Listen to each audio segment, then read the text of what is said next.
Hello, dear students, good morning all of you.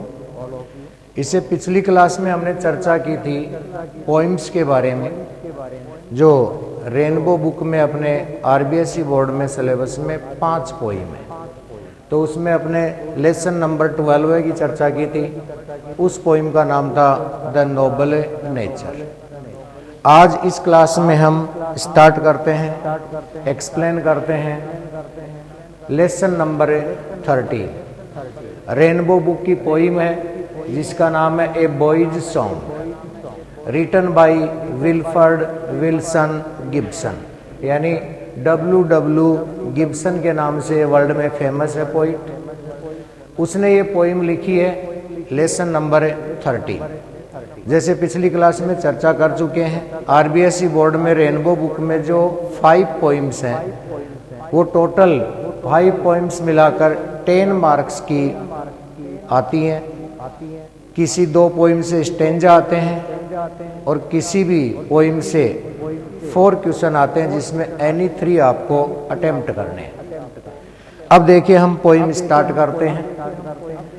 Poem का नाम है ए बॉयज सॉन्ग, यानी एक लड़के का संगीत, एक लड़के का गीत।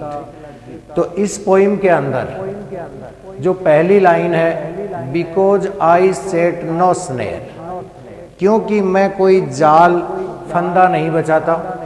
स्नेर का अर्थ है ट्रैप, हिंदी में कहते हैं जाल फंदा। तो यहाँ जो ए बॉयज सॉन्ग है, इसमें जो पोइट है वो स्वयं आई के रूप में रिप्रेजेंट हो रहा है और वो कह रहा है कि because I set no snare, मैं जाल नहीं बिछाता। किसके लिए नहीं बिछाता?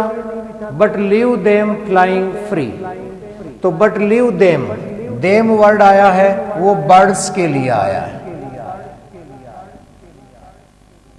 देम वर्ड है वो बर्ड्स के लिए है। लीव मानी छोड़ना, फ्लाइंग मानी उड़ना, फ्री मीन्स मुक्त, स्वतंत्र। तो कवि स्वयं अपने आप को ए बॉयज सॉन्ग में रिप्रेजेंट कर रहा है आई के रूप में और कह रहा है कि मैं पक्षियों को पकड़ने के लिए जाल नहीं बिछाता, उनको स्वतंत्र छोड़ देता हूं आसमान में उड़ने के लिए।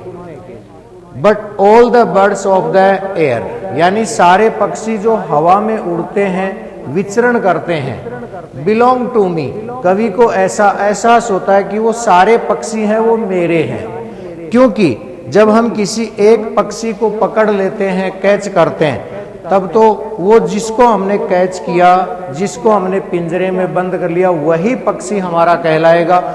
और यदि हम जैसे ये 4 लाइन में है, नेचर ने एक प्रेशियस गिफ्ट दिया है जो ह्यूमन बीइंग है उसी के इक्वल बर्ड्स के लिए भी है, और उसका नाम है फ्रीडम।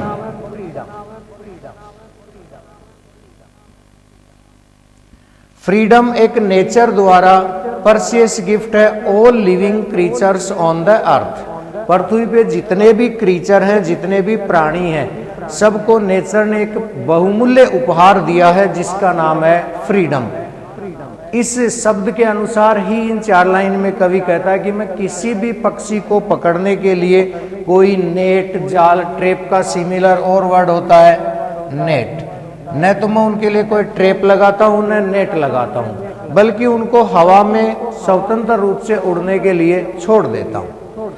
और छोड़ देता हूं इसलिए मुझे एहसास होता है कि all the birds of the air, कि सारे पक्षी हैं वो मेरे हैं जो भी हवा में उड़ते हैं। इसलिए कवि महसूस करता है कि वो सारे मेरे पक्षी हैं, न किसी एक के।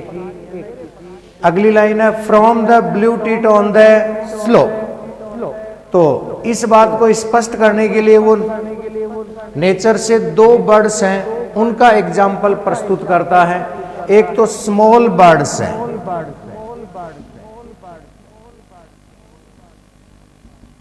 स्मॉल बर्ड है जिसका नाम है ब्लू टिट, एक छोटी सी चिड़िया जो कि एक बेर के पेड़ पे बैठी है। स्लो मीन्स होता है एक जंगली बेर का पेड़।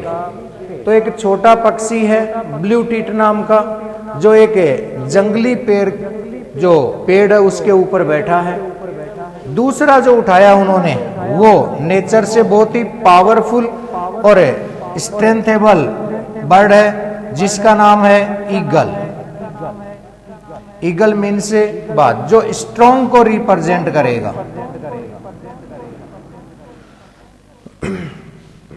तो दो बर्ड हैं वो नेचर से लिए इन्होंने, ब्लू टिट और ईगल। तो ब्लू टिट जो एक जंगली बेर के पेड़ पे बैठा है, दूसरा पक्षी ईगल ऑन द हाइट जो बाज का पक्षी है वो हवा में बहुत ऊंचाई पर उड़ता है। अनकेज्ड दे कम एंड गो, इसलिए इन दोनों ही बर्ड्स को यानी स्मॉल हो चाहे बड़ा हो उनको अनकेज्ड रखता है, यानी उनको किसी केज में बंद नहीं करता। केज मीन्स पिंजरा, तो उनको बंद नहीं करता है। इसलिए वो पक्षी ब्लू टिट भी पॉइंट के पास आती है और ईगल भी हाइट में जाने के बाद भी अर्थ पे आता है। तो दे कम एंड गो, वे आते हैं और जाते हैं।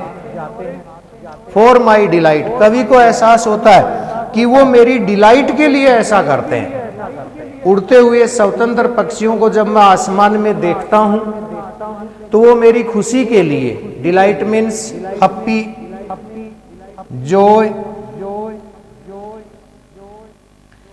मेरी खुशी के लिए, मेरे आनंद के लिए वो पक्षी आते हैं और जाते हैं जब उनकी इच्छा होती है। जैसे ह्यूमन बीइंग है उसके लिए भी परसेस गिफ्ट है नेचर से फ्रीडम।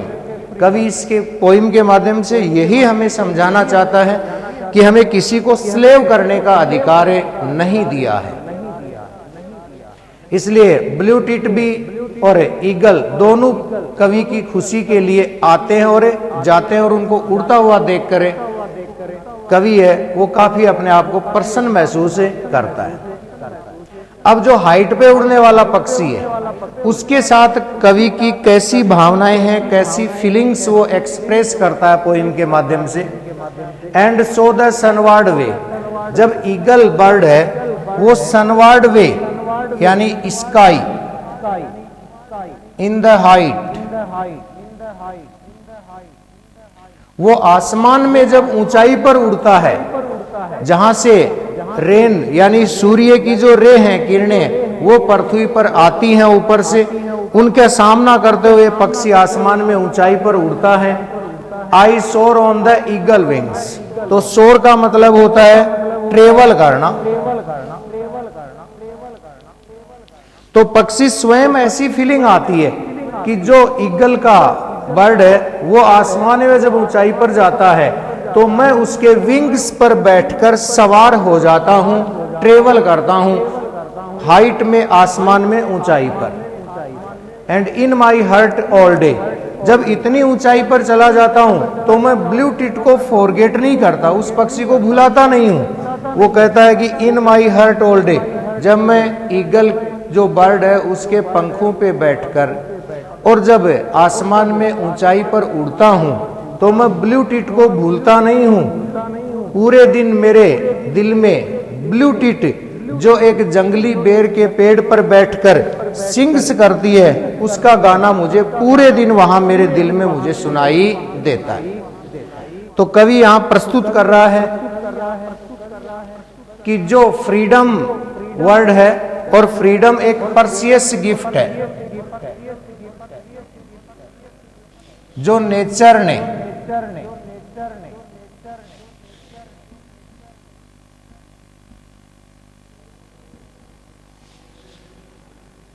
एवरी क्रीचर को प्रोवाइड किया है। इसलिए हमें किसी को गुलाम बनाने का अधिकार नहीं है। तो कवि इसके माध्यम से हमें ह्यूमन बीइंग को एक लेसन, एक शिक्षा, एक सबक देता है कि जिस प्रकार पक्षी स्वतंत्र होते हैं उसी प्रकार हमें ह्यूमन बीइंग को भी एक दूसरे के ऊपर अधिकार या गुलाम बनाने के लिए कोई प्रयास नहीं करना चाहिए, क्योंकि सारे क्रीचर हैं वो फ्री है। तो इस माध्यम से कवि हमें ये शिक्षा देता है।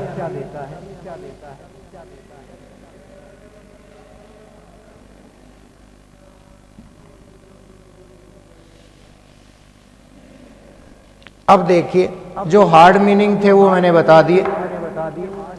तो पोइम है किससे संबंधित? Poem is about the nature precious gift of freedom to all it inhabitants. Inhabitants means यहाँ पृथ्वी के जो भी निवासी हैं उनको परसियस गिफ्ट दिया है जिसका नाम है freedom. Like men birds are also important magnificence of life. जिस प्रकार लाइक मेन बर्ड्स, जिस प्रकार मनुष्य है उसी प्रकार बर्ड्स हैं, उनको भी अपने जीवन में स्वतंत्र रहने का अधिकार है। जो बर्ड हैं वो नेचर द्वारा हमें प्रोवाइड हैं, प्रदत्त किए गए हैं। Add to the beauty of a nature, जो प्रकृति की सुंदरता को बढ़ाते हैं। And joy of human only, और वो केवल और केवल बर्ड्स खुले आसमान में जब विचरण करते हैं तो केवल मनुष्य को उनसे आनंद की प्राप्ति होती है। When they are allowed to fly free in the open air, जब हम उनको खुली हवा में उड़ने की अलाउड कर देते हैं, परमिशन दे देते हैं, उनको पकड़ने के लिए जाल नहीं बिछाते हैं।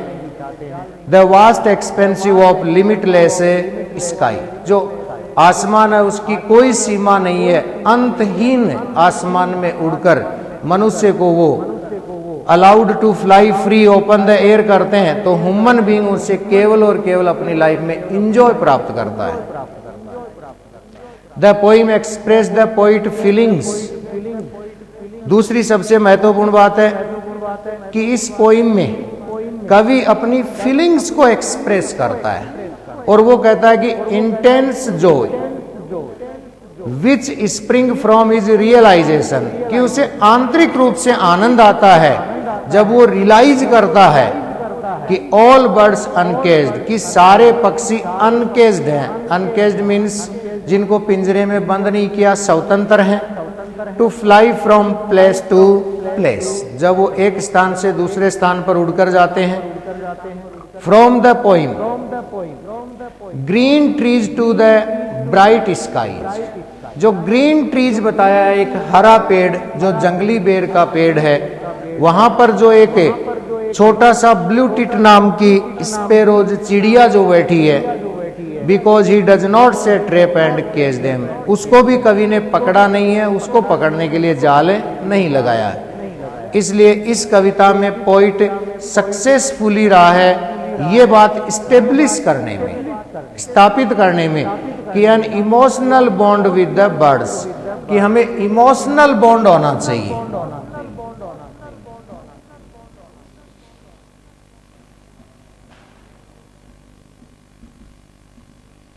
Emotional bond of A birds, कि हमें सभी पक्षियों के साथ आंतरिक रूप से उनके साथ जुड़ाव होना चाहिए।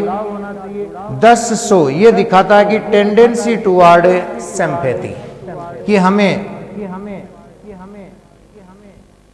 सिंपैथी रखनी चाहिए all living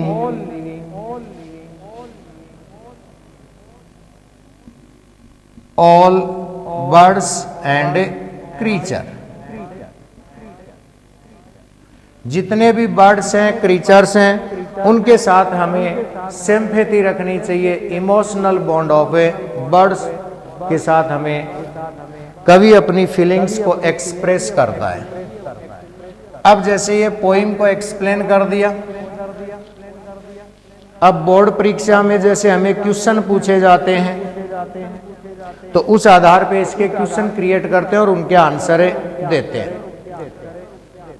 Y do, question number 1, why do all birds belong to the poet. Important question है एग्जाम के दृष्टिकोण से कि why do all birds belong to the poet, कि सारे पक्षी हैं वो कवि के क्यों। इस बात को पोइम में स्पष्ट किया गया है कि why do all birds belong to the poet, कि सारे पक्षी कवि के हैं क्यों।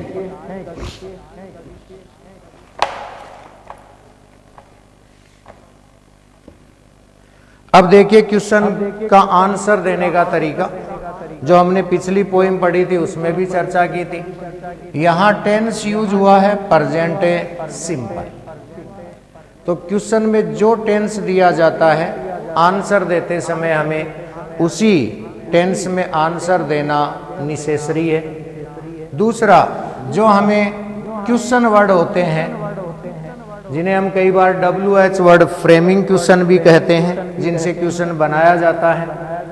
अब वाई से क्वेश्चन पूछा गया तो वाई वाले क्वेश्चन में स्पष्ट होता है कि हमें रीजन देना पड़ता है, और रीजन इस बात का देना पड़ेगा कि सारे पक्षी कवि के क्यों हैं। तो ऑल द बर्ड्स आंसर देंगे, तो all the birds belong to the poet. अब वाई वाले क्वेश्चन होते हैं उनको हम कंजक्शन बिकॉज से जोड़ देते हैं। अब आगे रीजन स्पष्ट करना है कि ये सारे बर्ड्स हैं, ये कवि के क्यों हैं, ये हमें रीजन यहां स्पष्ट करना पड़ेगा। तो पहली लाइन में ही दे रखा है आई set no snake.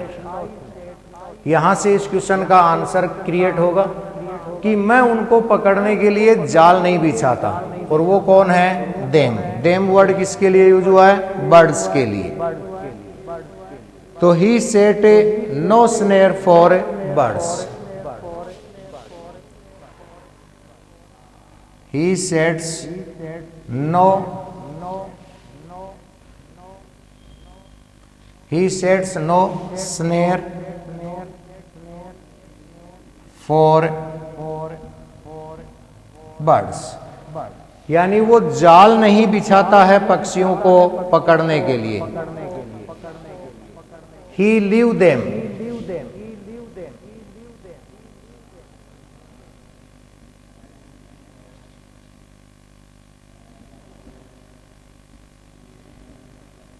free flying in the sky, कि वो उनको स्वतंत्र छोड़ देता है आसमान में उड़ने के लिए। फ्री फ्लाई, फ्लाइंग नहीं करना, फ्री फ्लाई करना है। Free fly in the sky. अब बिकॉज के आगे ये रीजन है कि हम सारे पक्षी कवि के क्यों मान रहे हैं।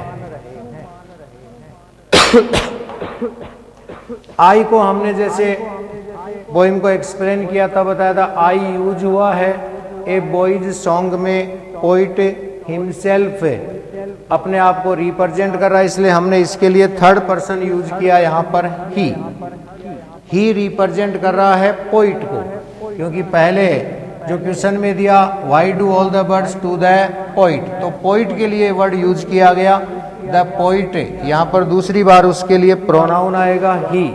Sets no snare for birds, he leave them free flying in the sky. तो ये पहला क्वेश्चन था। अब सेकंड क्वेश्चन, सेकंड क्वेश्चन यहां से इन दो लाइन से क्रिएट होगा।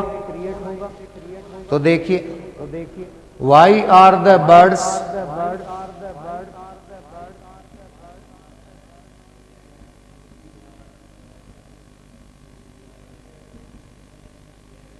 Why are the birds able to come and go?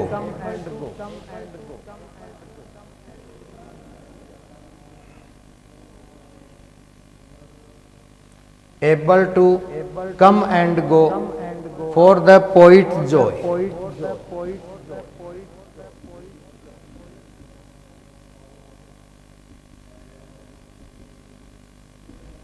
अब देखिए ये क्वेश्चन भी पहले क्वेश्चन की तरह वाई से स्टार्ट है कि why are the birds able to come and go for the poet joy. कवि के आनंद के लिए पक्षी क्यों आने और जाने में सक्षम होते हैं, क्यों आते हैं वो कवि के पास और कवि उससे आनंद लेता है। तो क्यों पक्षी आते और जाते हैं और उससे कवि को आनंद मिलता है। तो उसी तरह से जैसे टेंस यूज हुआ, इसमें भी प्रेजेंट टेंस। तो all the birds able to come and go for the poet joy. तो birds are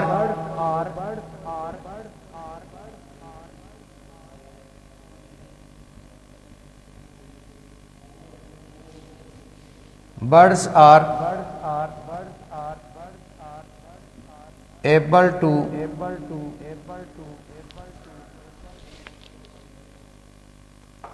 come and go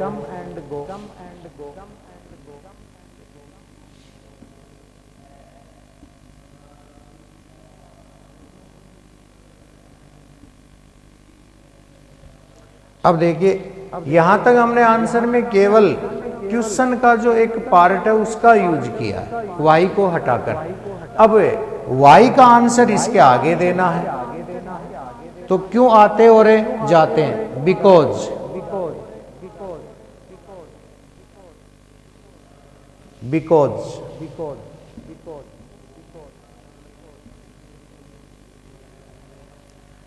अब यहां जो बर्ड्स यूज हुआ इसके लिए प्रोनाउन यूज कर देंगे दे।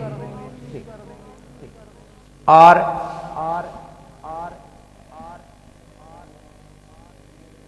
अनकेज्ड, वो इसलिए आने जाने में सक्षम है क्योंकि कवि उनको अनकेज्ड रखता है।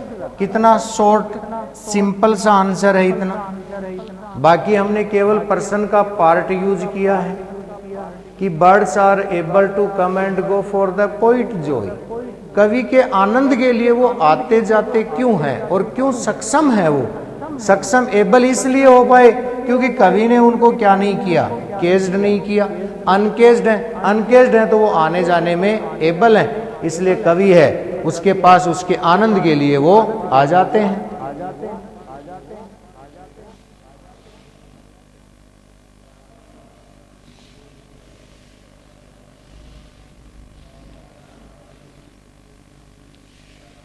अब देखिए question number 3, which birds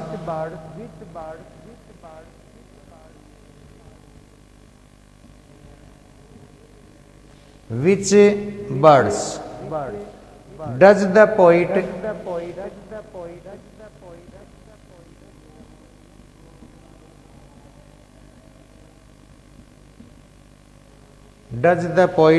mention in the poem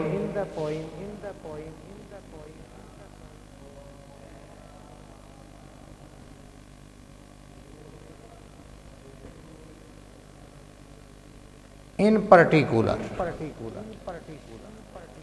In the poem in a particular।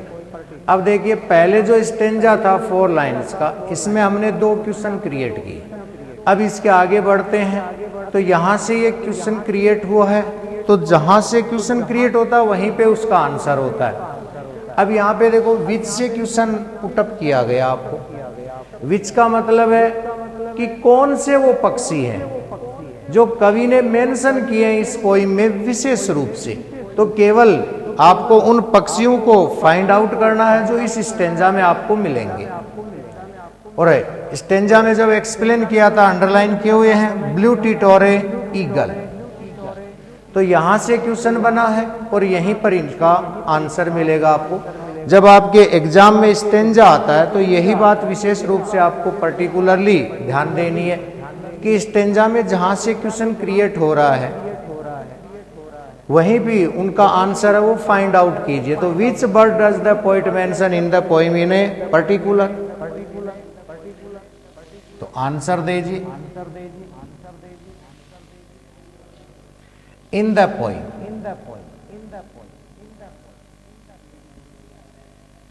In the poem, इस पोइम में, जिसका नाम क्या है? A boy's song.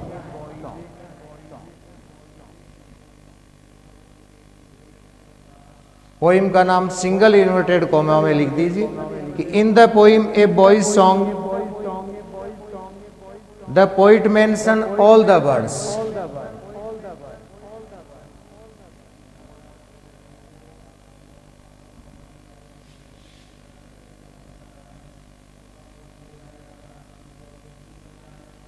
All the birds. कि बॉयज सॉन्ग में कवि ने सभी पक्षियों का विवरण दिया है, बर्ड्स ऑफ द एयर। जो हवा में उड़ने वाले पक्षी हैं वो सारे पक्षी, देखो कवि ने कहा कि ऑल द बर्ड्स, यहां से देखिए पहले तो हमें सभी पक्षी कवि के हैं, लेकिन लास्ट में देखो क्वेश्चन में एक वर्ड आया पर्टिकुलर। ऑल द बर्ड्स हैं, लेकिन उन पक्षियों ऑल द बर्ड्स में से कवि ने पोइम के अंदर कौन से बर्ड्स हैं जिनको विशेष रूप से चुना है। बट ही मेंशन,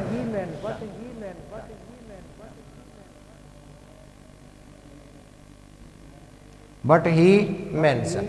अब उस पर्टिकुलर जो हैं वो यूज करने हैं, इन particular.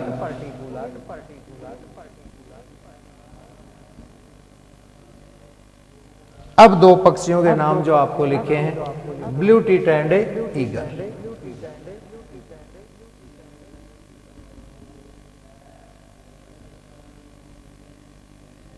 Blue tit and eagle. तो अपने आंसर में देखो विच से केवल हमने पर्टिकुलर इन दो शब्दों पे फोकस किया तो हमें आंसर सटीक मिलेगा। और ऐसे सटीक आंसर देते हैं तो बोर्ड एग्जाम में जो 2 नंबर का आपके 2 मार्क्स का क्वेश्चन आता है, आपके 2 में से 2 मार्क्स आप अचीव कर सकते हो। आंसर देने का तरीका पर्सन का पार्ट यूज कीजिए, उसके बाद WH वर्ड पे फोकस कीजिए कि इससे पूछा क्या गया है। तो इस पोइम में बॉयज सॉन्ग पोइम है, पहले कॉमन बात कर, बॉयज सॉन्ग में कवि ने सभी पक्षियों का वर्णन किया, क्योंकि पोइम में ये लाइन आई है कि all the birds of the air, कि हवा में उड़ने वाले सारे पक्षी हैं वो बिलोंग टू मी, मेरे हैं। अब उन सभी पक्षियों में से 2 वर्ड्स हैं, जो बर्ड्स हैं उनको अलग से फाइंड आउट किया है कवि ने। अब जैसे क्वेश्चन नंबर 4 जो आपके लास्ट स्टेंजा में से क्रिएट हो रहा है, यहां तक हो गया। अब इससे नीचे जो स्टेंजा में 4 लाइंस बची हैं, तो उसमें क्वेश्चन क्रिएट हुआ है, what does the expression.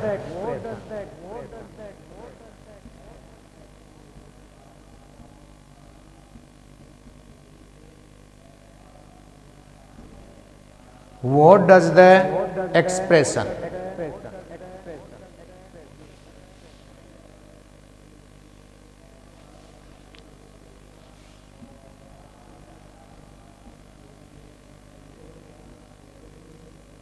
Sunward वे, जैसे देखो ये सनवार्ड वे वर्ड आया था, यहां से क्वेश्चन बना है what does the expression sunward way in the poem means.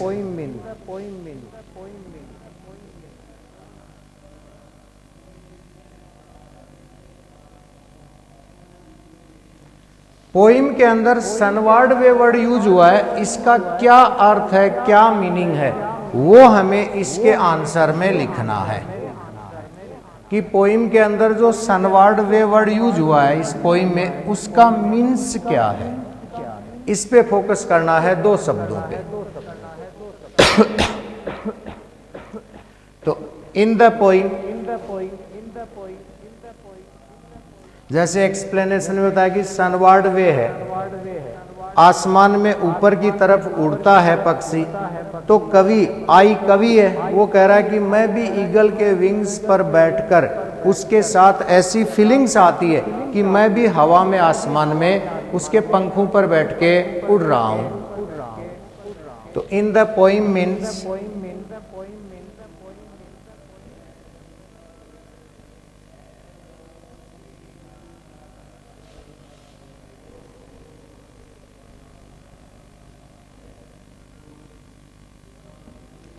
in the poem means sunward way, journey towards the sun।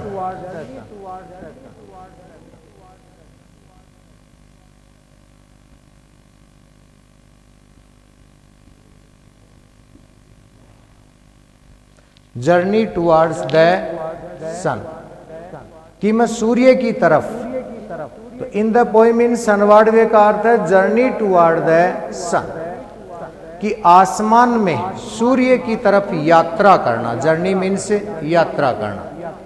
The poet in imagination,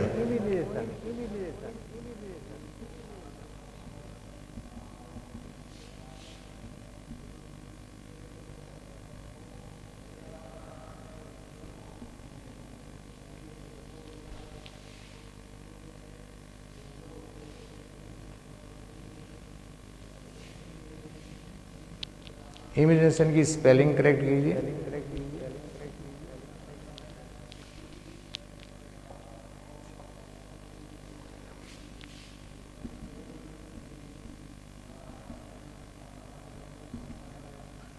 imagination soars higher and higher, source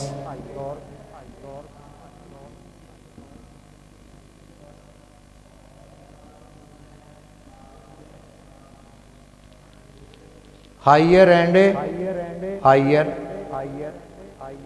on eagle wings, on eagles wings. तो ये 4 important question थे इस poem के। Last question में बताया गया in the poem mean sunward way journey toward the sun, सूर्य की तरफ यात्रा करना। The poet in imagination, poet है वो कल्पना कर रहा है कि मैं भी सोर्स हो गया higher and higher on eagles wing, कि ईगल के जो पंख हैं उन पे बैठकर और ऊंचाई पर मैं उड़ता जा रहा हूं। अब कुछ देखिए शॉर्ट क्वेश्चन जो एडिशनल क्वेश्चन के रूप में आपके परीक्षा में कई बार पूछे जा सकते हैं, जो बहुत ही शॉर्ट क्वेश्चन होते हैं, लेकिन पोइम को यदि ध्यान से आपने समझा है, सुना है, तो उन क्वेश्चनों का आंसर देना बहुत ही इजी होता है। जैसे question number 5, who sets no snare for birds. अब देखिए हु से जो क्वेश्चन पूछा जाता है हमेशा उसमें केवल आप हु के स्थान पे ह्यूमन बीइंग के रूप में एक सब्जेक्ट है उसको वहां पर लाइए, तो आंसर जो क्वेश्चन है उसकी केवल आपको हु के स्थान पे सब्जेक्ट मेंशन करेंगे और वो ह्यूमन बीइंग में आएगा। हु है वो ऐसा एक relative pronoun WH word framing question के रूप में जाना जाता है जिसका सबसे इजी आंसर होता है। हु के स्थान पे यानी हु वाले सेंटेंस में, हु वाले क्वेश्चन में सब्जेक्ट है वो नहीं आता है। इसके स्थान पे हमें सब्जेक्ट मेंशन करना कि पक्षियों के लिए कौन जाल नहीं बिछाता है, तो इसके स्थान पे क्वेश्चन में आया था, पोइम को एक्सप्लेन किया, तो कौन नहीं बिछाता पहली लाइन में आंसर दे रहा है, सटीक आंसर है। आई को फाइंड आउट कर लीजिए कि आई किसके लिए आया, आई तो प्रोनाउन है। अब हु है इसके स्थान पे हमें यूज करना है नाउन, उस नाउन को यूज कीजिए और आंसर लिख दीजिए। तो द बॉय पोइट,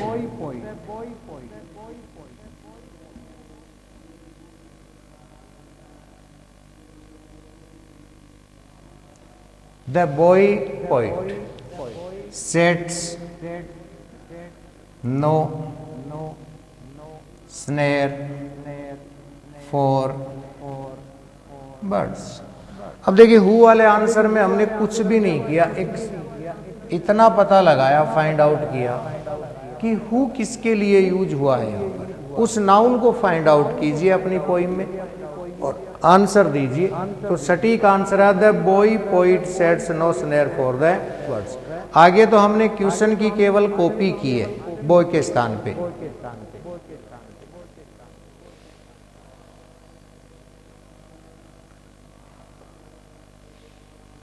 अब इन्हीं 4 लाइन के लिए देखिए अगला question, short question. Who is the speaker, who is the speaker in these lines.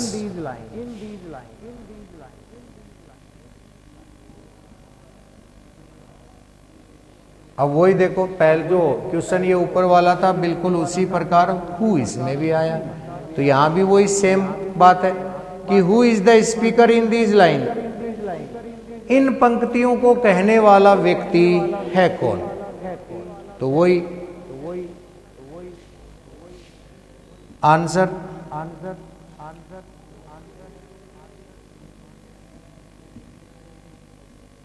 The boy poet is the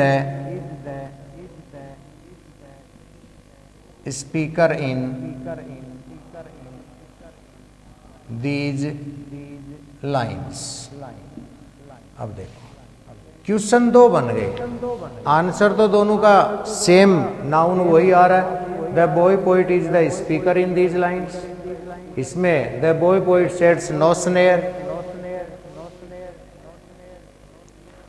अगला क्वेश्चन,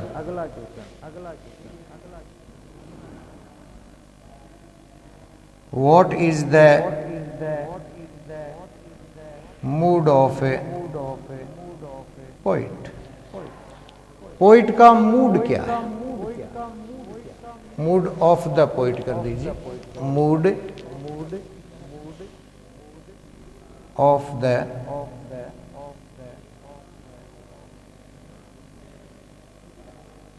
पोइट, कवि का मूड क्या है। अब मूड का मीनिंग आना चाहिए, मूड का मतलब है उसकी मनोदशा कैसी है, मन की स्थिति क्या है।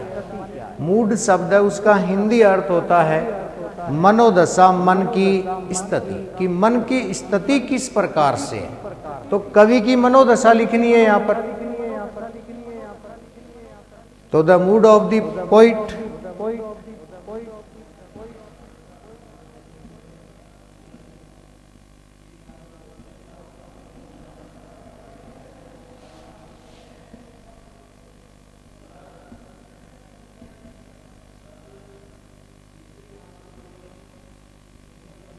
हैप्पी वन, जैसे हमें इससे हो रहा सन वर्ड वे पे जा, तो ये देखो डिलाइट वर्ड आया,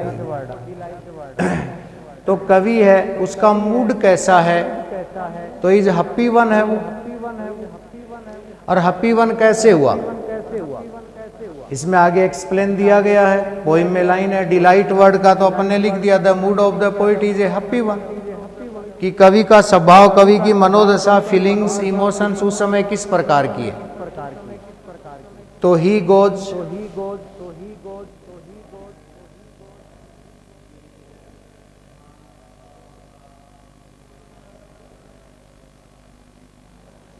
he goes sunward way on eagle's wing,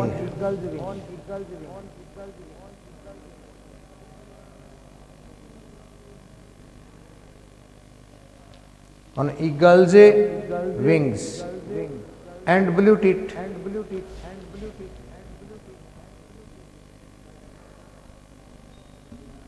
and blew it, यानी बाज के पंखों पे बैठ के तो वो होता है सवार आसमान की तरफ, और ब्लू टीट है उससे क्या करता है, blue tit sings in her his hurt,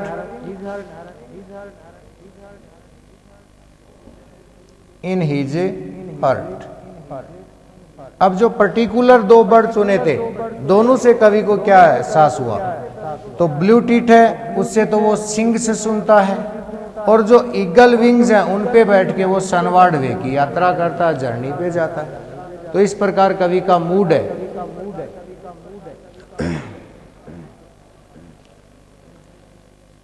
तो ये आपके एडिशनल क्वेश्चन थे 3 जो इस पोइम से बनते हैं। बाकी नेक्स्ट अगली क्लास में हम नेक्स्ट पोइम है उसकी चर्चा करेंगे, जिसका नाम है द हो। वो नेक्स्ट क्लास में हम उसकी चर्चा करेंगे। इस पोइम में एक्सप्लेनेशन, हार्ड जो वर्ड्स थे उनका आपको हिंदी अर्थ बता दिया गया, क्वेश्चन देने का तरीका है। तो इस प्रकार से शॉर्ट एंड स्वीट आंसर दीजिए ताकि आपको 2 में से 2 नंबर हैं वो अचीव कर सकें बोर्ड में।